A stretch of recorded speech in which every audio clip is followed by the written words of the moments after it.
Selamat sore Bapak Ibu semua. Semoga kita dalam keadaan sehat walafiat semua.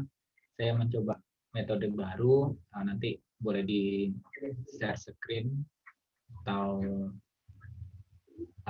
di WhatsApp silahkan. Ada kuliah lewat YouTube gitu online kayak seminar-seminar biasanya. Nah, konglomerasi media merupakan topik yang akan saya bahas pada pertemuan ke-6 kalau nggak salah ya. Sudah 6 minggu kita bersama.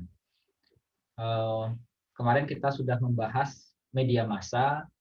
Mudah-mudahan tidak ada pertanyaan tentang media massa, tapi kalau ada pertanyaan boleh ditanyakan di grup.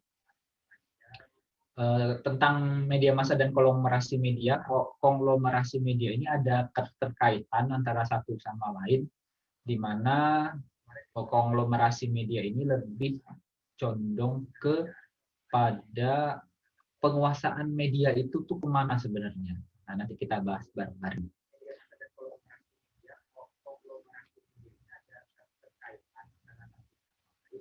Nah, ringkasan materi pada pertemuan ini, yang pertama pengantar media massa, karakteristik media massa, perkembangan media massa, macam-macam media massa, dan fungsi media massa.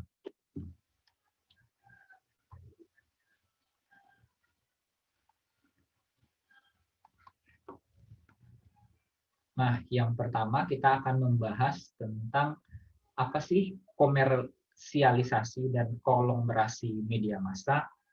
Dari kata awalnya, kalau komersial itu kan hal yang berbau keuntungan, jadi komersil untuk jual beli. Kalau konglomerasi itu lebih ke penguasaannya. Di Indonesia, media massa telah menjadi bisnis yang menjanjikan sebenarnya. Bisa kita lihat sosok-sosok di sebelah kanan, di sebelah sini. Bahwasannya di situ ada Hairul Tanjung, Haritanu, Abu Rizal Bakri, terus Jakob Utama yang sudah meninggal beberapa waktu yang lalu. Orang-orang ini orang yang menguasai media. Sudah saya bahas di pertemuan sebelumnya, di asinkron.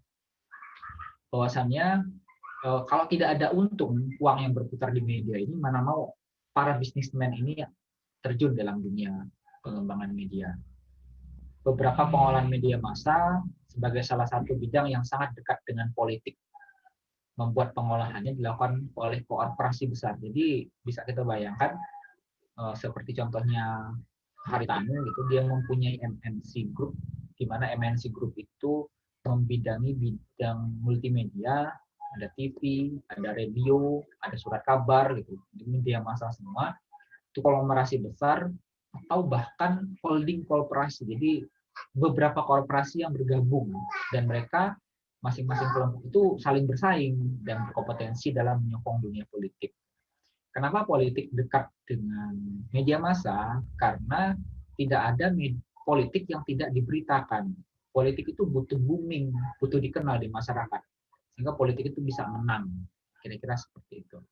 Nah, hal-hal yang seperti ini yang menyebabkan pemilik media besar itu lebih cenderung terjun dalam dunia politik, baik langsung maupun tidak langsung. Contoh kecilnya, sosok Hairul Tanjung tidak terjun langsung dalam bidang politik. Tetapi kalau Bapak Ibu tahu, di balik layarnya sosok SBY itu ada salah seorang yang mendukung dana, diantaranya yaitu dari Hairul Tanjung. Ya, walaupun itu tidak dipublish, gitu ya, saya pernah kerja. Yang kedua, bisa saya contohkan, ada Pak Abu Rizal Bakri yang mencoba peruntungannya di bidang politik melalui Partai Golkar. Nah, beliau sekarang sudah pensiun mungkin dari dunia politik dan usaha, semuanya diserahkan kepada anak-anaknya.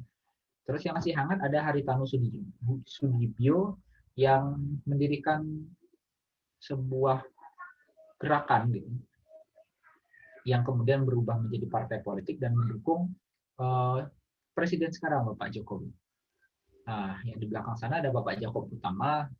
Saya belum pernah mendengar kisah beliau dekat dengan orang politik, yang memang benar-benar orang media asli. Oke, kenapa sih sebenarnya media itu butuh uang sehingga media itu bisa menjadi komersil? Oke, yang pertama, kebutuhan modal. Jadi kalau bisa dikatakan, mungkin kalau dulu media massa itu hanya terbatas kepada koran, surat kabar gitu ya, yang terbitnya mungkin harian, mungkin mingguan, mungkin bulanan, kayak majalah. Mungkin perputaran uangnya ya tidak banyak. Untuk memproduksi satu surat kabar, mungkin ya di kisaran kayak zaman dulu mungkin puluhan atau ratusan rupiah. Sedangkan sekarang kebutuhannya berbeda. Gitu. Media massa sekarang bukan hanya terbatas pada koran, tetapi ada majalah, lebih tingginya ada televisi, ada radio, terus sekarang ada internet, dan itu membutuhkan modal yang tidak sedikit untuk menghidupinya, untuk menghidupi karyawannya, untuk menghidupi produksinya, untuk melindungi lini distribusinya, sehingga ya harus komersil, harus dijual, harus dapatkan untung. Karena bisnis media merupakan salah satu bisnis yang besar di Indonesia. Bisnis besar, bermodal besar, dan keuntungannya juga besar. Bayangkan sebuah televisi itu mendapatkan untung dari iklan itu bisa triliunan satu tahun. Terus selanjutnya, kenapa sih media itu bisa komersil? Karena salah satu pemiliknya ingin media itu diarahkan untuk komersil. Ya, maksudnya pemilik ini adalah orang yang punya media. Ya, arah media itu mungkin tergantung dengan pemilik. Ya, walaupun tidak semua, tapi sebagian besar. Pemilik menjadi salah satu penentu kebijakan sebuah media. Khusus di Indonesia, bahkan beberapa pemilik itu sudah mengarahkannya kepada condong ke partai politik. Seperti kita masih ingat sekali sebelum pemilihan presiden kemarin, saya sebutkan saja, misalnya Metro TV dimiliki oleh salah satu tokoh pendukung Jokowi. Pemberitaan Jokowi dan Nasdem, Bapak Surya Paloh, itu sangat gencar sekali di Metro TV. Begitu juga Abu Rizal Bakri. Pemberitaan terkait Golkar dulu itu sangat gencar sekali pada saat beliau masih aktif. Gitu. Nah, hal-hal yang kayak gini yang bisa membuat media itu menjadi komersil. Terus yang ketiga, ada redaksi. Jadi redaksi itu orang yang diberikan wewenang atau pimpinan paling tinggi dalam sebuah media. Nah, sebenarnya ya memang kode etiknya tidak boleh ada keberpihakan berita ke organisasi, ke individu ya. Berita harus disajikan realita, akurat dan berimbang. Tetapi mungkin aja tidak ada sosok manusia yang di dunia ini yang masih hidup sekarang itu yang memiliki kemampuan seperti itu, yang menimbang akurat dan berimbang. Tapi ada kecenderungan, ada condong kepada salah satu pihak, A, B, C atau kepada satu individu. Nah, yang keempat yaitu sponsor. Nah, karena dia sudah komersil, istilahnya seperti ini. Kalau kita mengadakan kegiatan di kampung misalnya, kita butuh sponsor, sudah pasti kita rela gitu. Sponsor itu ngasih apa, terus kita memberikan timbal balik. Itu sponsor minta apa, ditempel, kita buatkan banner, kita buat umbul-umbul, kita pakai produknya. Nah, begitu juga dengan media. Nah, media massa yang sudah mempunyai sponsor, misalnya tolong saya ditaruh pembahasannya lebih dalam di kolom ini, nanti saya kasih duit. Nah, karena memang pesanan sponsor dan kita memang butuh uang, ya akhirnya ada hubungan timbal balik. Sehingga mungkin saja tidak terjadi ketidakakuratan pemberitaan atau keberpihakan pemberitaan. Oke, bisa kita lihat di sini saya punya data dari Bapak Nugroho et al. Menyatakan ada 12 kelompok media besar di Indonesia. Yang pertama bisa dicatat di sini yaitu oleh Global Mediacom atau kita kenal dengan MNC. Pemiliknya sudah pasti Bapak Haritanu Sudibyo. MNC ini punya channel TV 20, terus radio 22, media cetak 7, dan media online 1. Yang kedua ada Bapak Dahlan Iskan dan Azrul Ananda. Melalui kelompok Jawa Post News Network, di mana mempunyai 20 saluran televisi, radio belum terhitung, media cetak 71, dan media online 1.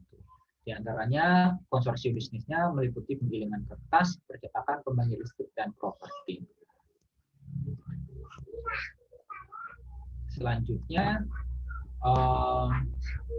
Bapak Jakub Utama yang sudah meninggal melalui kelompok Kompas Gramedia, mempunyai 26 channel televisi, 12 radio, 89 media cetak, 1 media online, di antaranya jaringan toko buku, pabrikan, penyelenggara acara.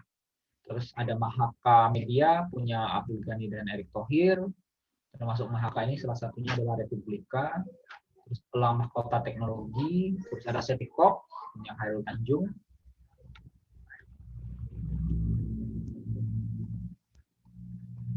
Kemudian ada Visi Media, punya Bakri and Brother. Media Group punya Surya Paloh. MRA Media punya Adi Guna Sutowo. Femina, terus Tempo, dan terakhir Lipo Group. Nah, yang paling besar berarti MNC. Nah, kelompok media besar ini dijalankan oleh pemilik atau kelompok pemilik yang sama, sumber Nugroho et al. Nah, ini rincian sebenarnya dari beberapa kelompok usaha tadi. Saya ambil dari Sumantri Raharjo dalam Jurnal Komunikasi. Yang pertama ada Kompas Group Media, surat kabarnya ada beberapanya di situ, majalah, 37 majalah, radio, Sonora dan Kompas TV, media online kompas.com dan Kompasiana, terus ada bisnis hotel, terus MNC, ada surat kabar seputar Indonesia, bisa dibaca di belakang. Terus ada Jawa Pos, itu punya Dahlan Iskan dan teman-teman. Ada Muki Reka Adiba, Aditama, MBA, Cosmopolitan, Hard Rock FM, MTV, terus Bali Pos, terus ada Mahaka Media, terus ada Femina Group, ada Bakri Group, terus Lipo Group, Transport, sampai Media Group. Itu beberapa media massa yang menurut saya cukup populer yang dimiliki oleh beberapa konsorsium yang komersialisasi di Indonesia. Nah, gimana sih media relation itu di era konglomerasi media? Apa yang harus dilakukan oleh praktisi media relation untuk memilih media mana sih yang benar, yang tepat gitu menurut praktisi? Yang pertama, apabila kita ingin melakukan publikasi atau pemberitaan ke media, pilihlah media dengan jenis usaha yang sama. Jadi kelompok usaha jaringannya itu kalau bisa sama dan tidak ada berbenturan. Maksudnya seperti ini. Misalnya kita memilih kelompok, kita dari bank misalnya, kita bank ingin beriklan atau membuat publikasi di sebuah media. Cari konglomerasi media yang tidak ada bank di situ. Karena kenapa? Kalau seandainya di konglomerasi, kalau di konglomerasi media tersebut ada salah satu jenis usaha yang bank, itu kemungkinan tidak akan erat kerjasamanya karena dianggap saingan dari konglomerasi atau kelompok usahanya sendiri. Nah, kalau misalnya bank beriklan atau membuat publikasi di Kompas ya tidak masalah karena Kompas di jaringannya tidak ada bank. Tapi kalau di MNC, di jaringan MNC itu ada bank. Kira-kira seperti itu. Terus yang dipertimbangkan yang kedua adalah integritas media. Jadi integritas media itu seberapa sih media itu bisa menyajikan sebuah sajian yang memang benar-benar disajikan secara objektif. Walaupun media tersebut ada hubungannya dengan unit usaha yang menjadi persaingan oleh unit usaha kita. Terus yang ketiga, kredibilitas kelompok usaha. Maksudnya konglomerasi ini seberapa kredibel sih? Selama ini track recordnya kita cek, oh orang-orang di konglomerasi ini terpercaya, misalnya jejaring Kompas atau jejaring Tempo yang selama ini masih terkenal garang. Selanjutnya pemetaan ulang media. Kita perlu mencari media-media yang di era revolusi industri ini yang cocok dengan kita karena di era revolusi industri ini macam-macam publikasi itu diaksesnya bukan hanya dari luring media yang fisik cetak hard gitu, tetapi banyak munculnya media-media baru seperti mungkin Twitter, terus website yang sudah mulai digunakan, terus ya Instagram, Facebook dan lain sebagainya. Yang terakhir mengkaji perubahan kebijakan-kebijakan. Nah, kebijakan terhadap media ini diatur oleh undang-undang, sehingga kita harus selalu mengikuti track record dari kebijakan media-media yang diatur oleh pemerintah. Nah, poin 1 sampai 5 ini merupakan pertimbangan yang bisa dipilih oleh staf media relation dalam memilih media mana yang tepat untuk kepentingan publikasi. Karena sekali lagi, tanpa media massa, sebuah perusahaan itu tidak akan pernah dikenal. Ya, tidak ada perusahaan itu yang tiba-tiba tidak dikenal, tapi dalam tanda kutip omsetnya itu besar gitu, ratusan ribu triliun. Nah, salah satu perusahaan yang menurut saya mempunyai omset besar dan medianya besar yang digunakan ya Unilever. Unilever itu produknya banyak sekali. Dari Rinso, ada Lifebuoy kalau tidak salah, dan teman-temannya. Nah, mereka menggunakan media yang sangat banyak sekali. Karena memang kita di dunia usaha, orang perlu kenal kita. Apa sih produk kita? Apa sih keunggulan produk kita?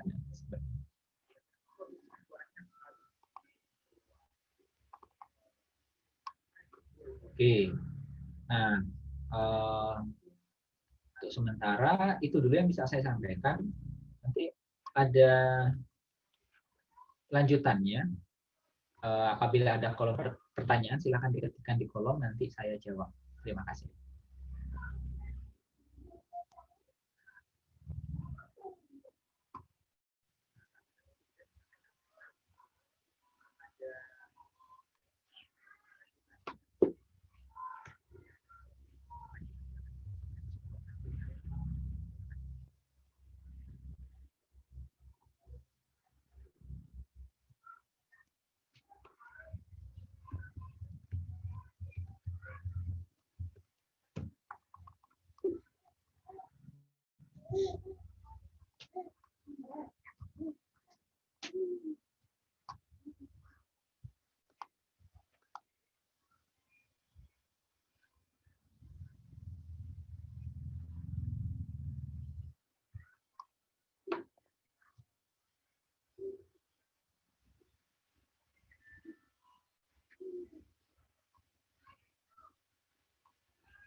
Oke, apabila belum ada yang ingin bertanya, saya lanjutkan terlebih dahulu ke media massa baru.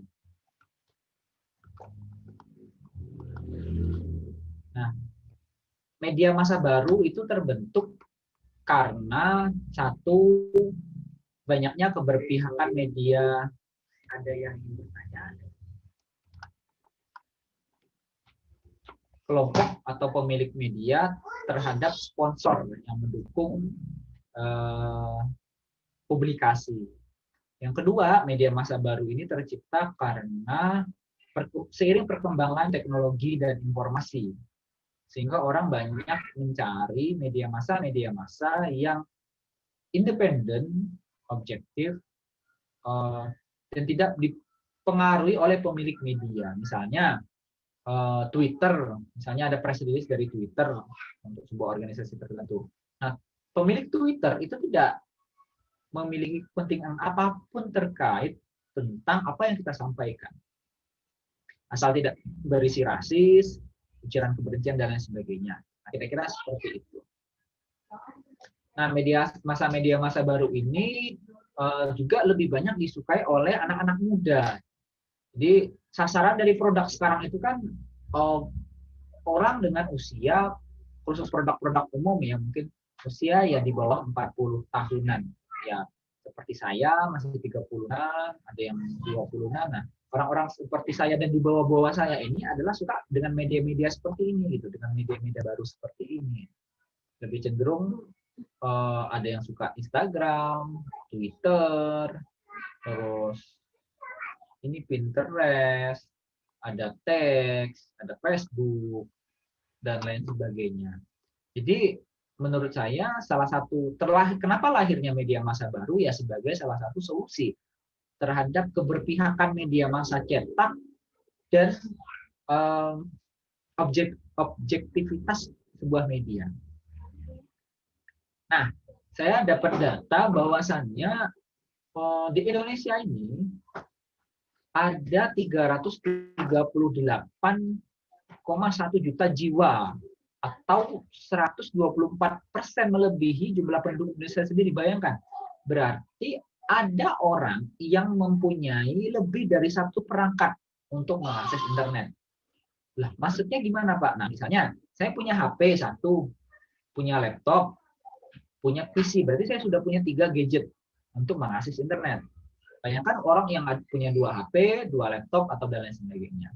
Nah, sebagian besar dari orang-orang tersebut, sebanyak 59%-nya mengakses media sosial, bersamaan 60%-nya juga mengakses browsing, ya, mencari sesuatu. Nah, sebagian besar yang saya katakan tadi, sasaran produk-produk sekarang itu adalah generasi milenial. Umumnya ya, kalau khususnya kan ada, kalau untuk menyasar kalangan atas ada, kalangan atas, tapi kita bicara bahwa sebenarnya generasi milenial merupakan generasi yang mendominasi jumlah penduduk sebanyak 30%. Nah, ini akan bertahan sampai 2035. Generasi milenial ini melek internet gitu. Kalau melek IT belum tentu, tapi melek internet. Generasi ini merupakan salah satu target PR karena karakteristiknya yang milenial dan merupakan sasaran dari sebuah produk. Oke. Nah, perkembangan teknologi komunikasi dalam sejarahnya telah memperluas jangkauan komunikasi manusia. Perkembangan tersebut berpuncak pada era media massa modern. Nah, seperti ini. Konsep media massa telah mengalami perubahan. Dulu, konsumen itu pada media sangat sedikit berpartisipasi, hampir tidak ada. Sekarang berpartisipasi aktif. Contohnya misalnya, saudara bisa saja mengkritik sebuah produk atau layanannya, saudara mengkritik Bapak Ibu di Gojek beli sesuatu di GoFood nggak diantarin, nah Bapak Ibu protes lewat media sosial. Karena sekelas Gojek itu tidak, setahu saya nomor teleponnya ada, tapi sangat susah sekali dihubungi. Bahkan ada salah satu media perusahaan korporasi besar kayak Tokopedia itu hanya punya, setahu saya, Twitter dan email, dia tidak punya nomor telepon. Nah, bayangkan kalau zaman dulu sebuah organisasi tidak punya nomor telepon kan aneh. Tapi sekelas e-commerce terbesar kedua di Indonesia, Tokopedia itu tidak punya telepon setahu saya. Untuk dihubungi call center ya lebih tepat. Dulu komunikasi di media massa itu bersifat satu arah. Gitu. Misalnya kita menulis publikasi di koran, nah itu kan tidak bisa dibalas. Kalau sekarang orang menulis di internet itu bisa langsung ditanggapi oleh konsumen, oleh kritikus dan lain sebagainya. Terus dulu media dibatasi durasi cetaknya, paling cepat itu per hari.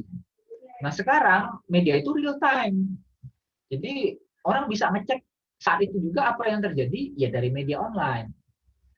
Terus selanjutnya dulu redaksi atau konten yang akan dicetak pada media massa akan diseleksi dulu oleh redaksi, baru dimuat.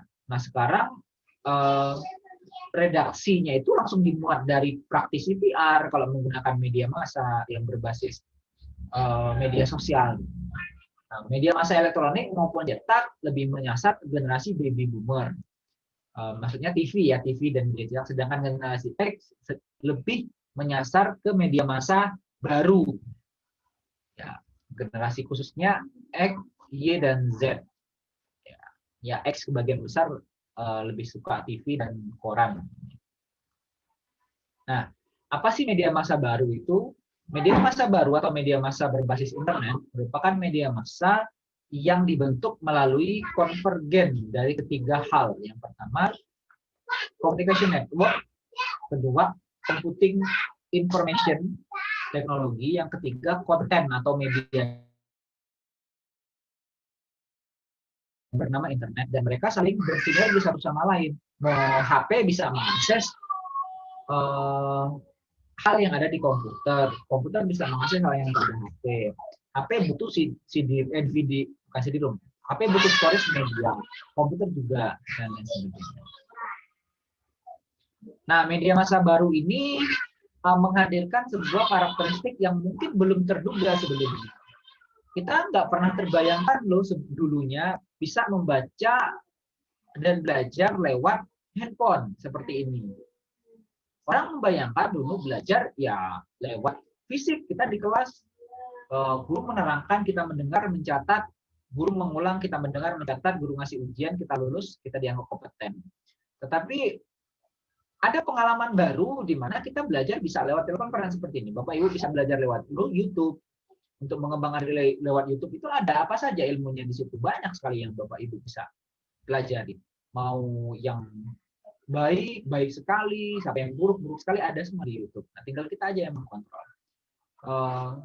Kita membaca file-file baru, file PDF itu merupakan sebuah hal yang baru gitu di HP. Kalau dulu kan kita baca ya pakai buku. Gitu. Terus yang ketiga, hubungan baru antara konsumen dan produsen. Misalnya, dulu Bapak Ibu untuk membelikan produk, misalnya Bapak Ibu mau beli baterai gitu ya. Ini baterai. Nah, baterai ini dulu dibeli ya di toko.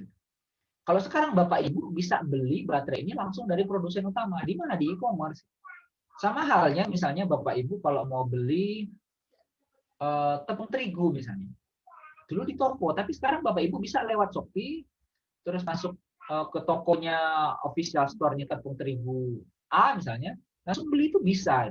Dan Ibu bisa mereview produk itu bagus, jelek, bisa mengata-ngatain, bisa memprotes dan lain sebagainya. Terus media sosial juga membentuk sebuah identitas baru.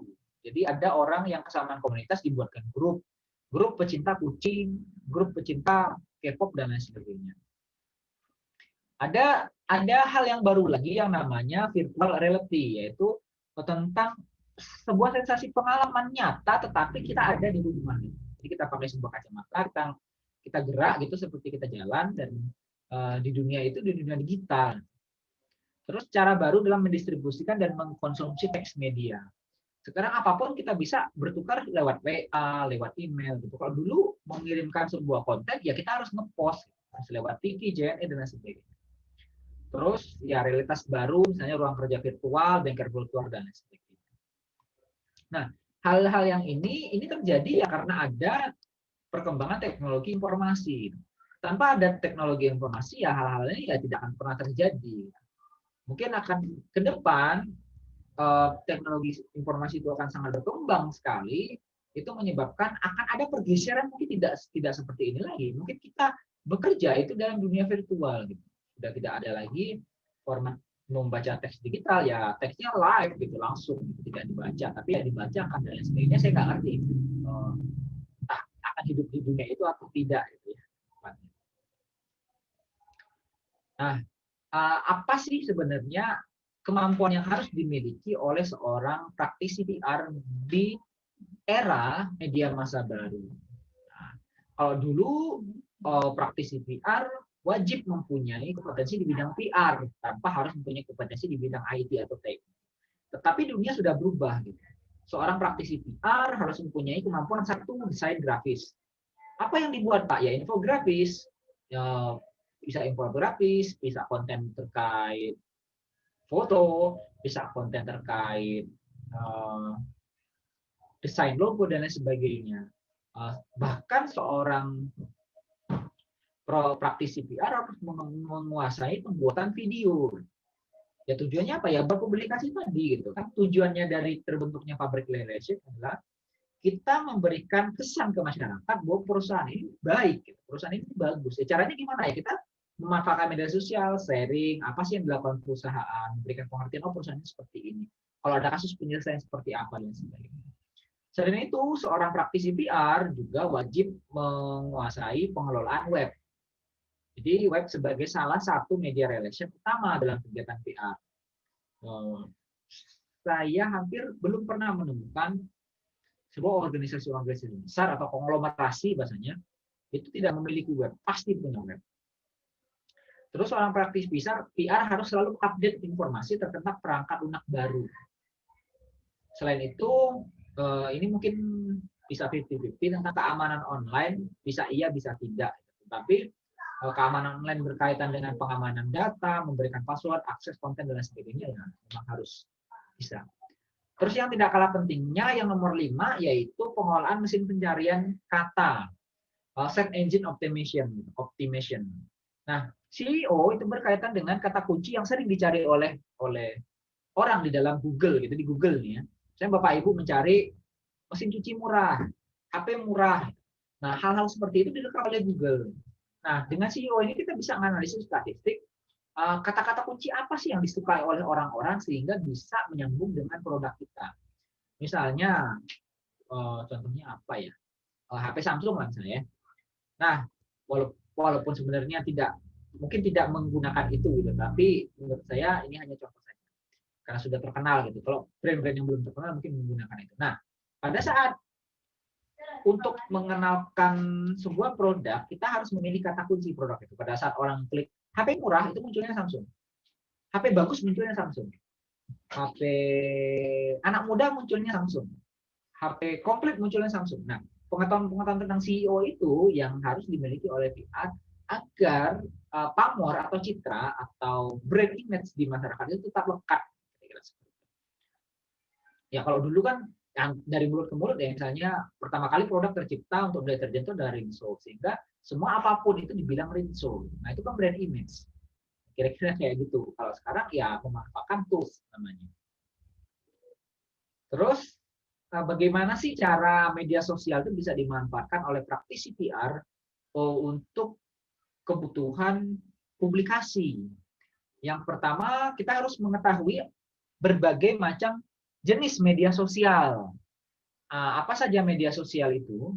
Apa kegunaannya? Apa pangsa pasarnya? Apa sasarannya? Misalnya, setahu saya sekarang itu ada beberapa kategorisasi media sosial. Untuk anak-anak milenial itu lebih senang ke Instagram. Itu pasti. Karena di Instagram itu tempat kita berbagi share foto kesenangan, berbagi share foto kegembiraan, video, dan lain sebagainya. Nah, orang-orang yang suka informasinya update dan cepat akan memilih Twitter. Dan itu berbasis kata-kata yang memang membosankan. Jadi hanya tulisan, sebagian besar yang memang ada gambar. Terus orang-orang yang suka multimedia gitu, audio visual akan memilih YouTube. Nah, dan selanjutnya ada salah satu media sosial yang mengalami pergeseran pengguna atau user, yaitu Facebook. Orang anak-anak milenial sekarang sudah hampir tidak bermain dengan Facebook.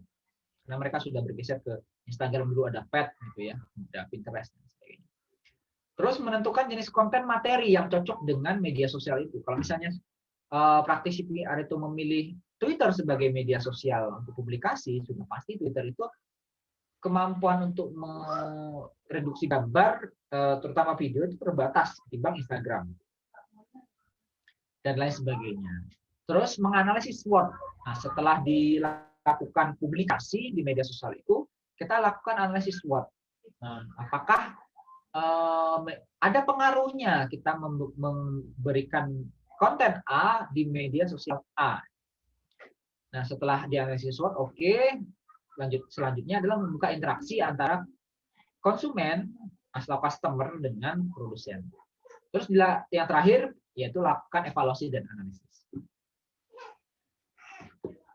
Nah, ini beberapa media massa yang tutup di era digital. Pertama ada tabloid bola, saya senang dulu sekarang membaca tabloid bola, tabloid CRIC, Rolling Stone, High, FHM, Cosmogirl, dan lain sebagainya. Ada banyak sekali bisa dibaca.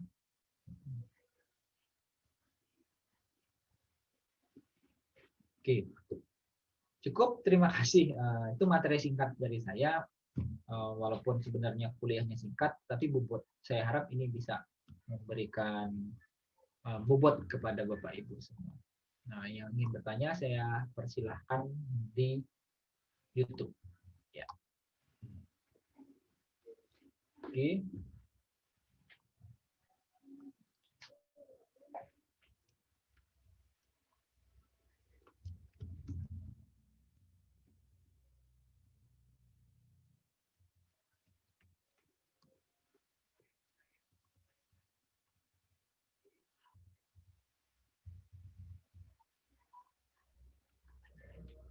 Ya.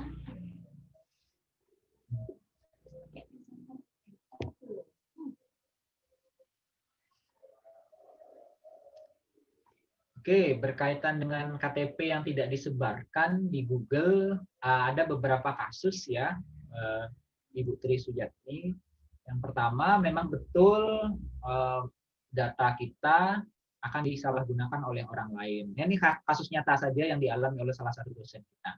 Jadi foto KTP itu diserahkan kepada salah seorang calon pembeli produk. Sebagai bukti katanya, kalau tidak ada foto KTP, beliau tidak akan membeli. Nah, dari foto KTP ini akhirnya dipakai untuk penipuan dengan modus beliau jual sebuah barang, terus melampirkan foto KTP salah seorang dosen kita. Sehingga pada saat uang ditransfer, barangnya tidak kunjung datang. Akhirnya banyak orang yang mencari alamat KTP yang dijadikan identitas si penipu ini. Akhirnya ya banyak yang tertipu. Saya diceritakan ada berapa orang gitu yang kena, kira-kira seperti itu.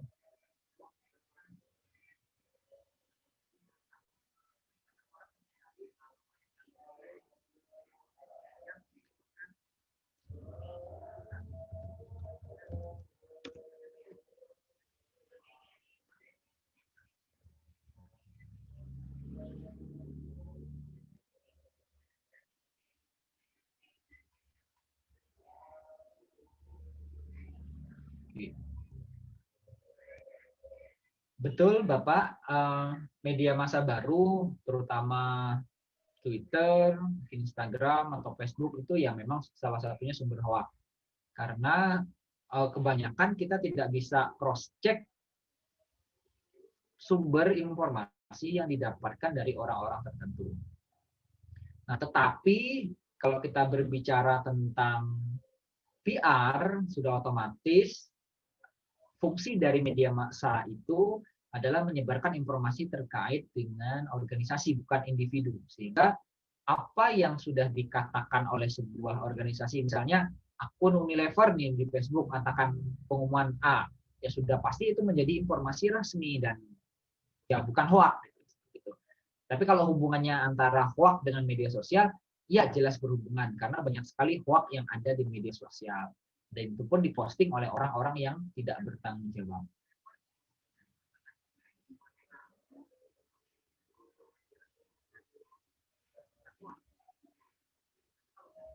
Oke, salah satu sumber penghasilan dari TV atau media televisi ya memang iklan, betul Bapak.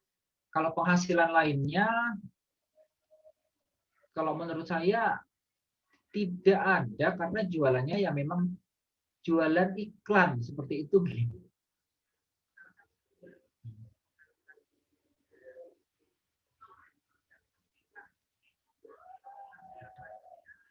Oke, Bapak Sudi, agak susah ya memang, cuman kalau menurut saya agar anak tidak bermain HP, untuk anak kecil ya, kalau anak besar oke lah mungkin sudah bertanggung jawab.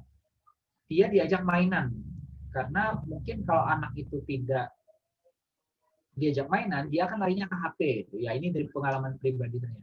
Karena anak saya bermain HP itu kalau sudah malam pengantar tidur. Tapi kalau dia sedang nganggur, nggak diajak mainan ya, biasanya main HP. Makanya kalau di rumah ada waktu luang ya saya ajak mainan agar tidak bermain HP.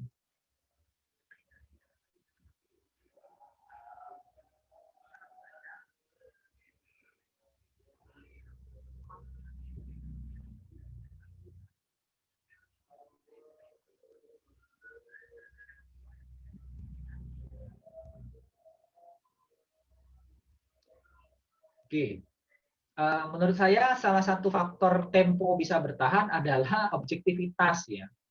Tempo dari dulu tetap kukuh untuk mengkritisi pemerintah, siapapun presidennya. Ya pernah bermasalah dengan jenderal, terus salah satu edisinya dibakar, diborong. Kalau untuk KR karena ada budaya di masyarakat Bapak Ibu. Jadi seperti ini. Kalau Bapak Ibu orang Jogja asli pasti sering melihat di kampung-kampung itu masih tertempel koran KR. Dan ada sekelompok orang kalau nggak langgaran KR itu ya tidak serp gitu. Jadi ada rasa cinta terhadap kedaulatan rakyat sebagai media lokal. Gitu. Walaupun sebenarnya informasi-informasi tentang Jogja itu ya banyak tersebar di internet, tapi masih ada orang-orang seperti itu.